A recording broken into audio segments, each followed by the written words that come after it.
Most people blame Infantino. Some blame the money, the politics, the backroom deals. And honestly, those are fair targets. But here's the thing. None of them are FIFA's biggest problem. Not even close. In 2026, FIFA will host 104 World Cup matches across 3 continents. And quietly, behind every announcement, every celebration, every record-breaking number, something nobody is measuring is disappearing. The fans aren't angry. They're not protesting. They're not even complaining. They're just stopping to care. And that is a problem no president, no policy, and no reform can fix overnight.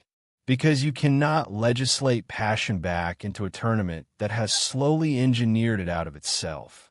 Here's what nobody is saying out loud. The World Cup is not dying because it's getting worse. It's dying because it's getting too big to feel real.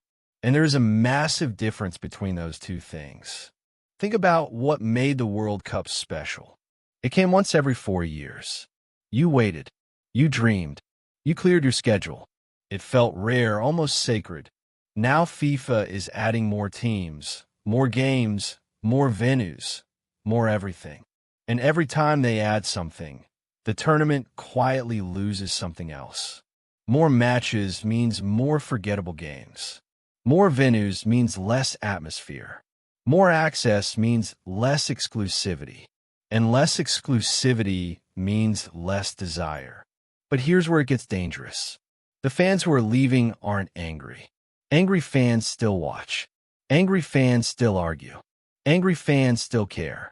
The fans FIFA is losing are the ones who simply stop noticing.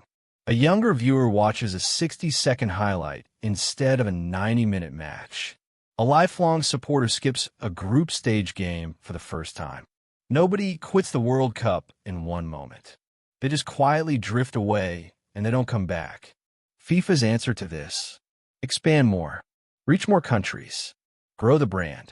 But that is exactly the wrong instinct. Because the problem was never about reach.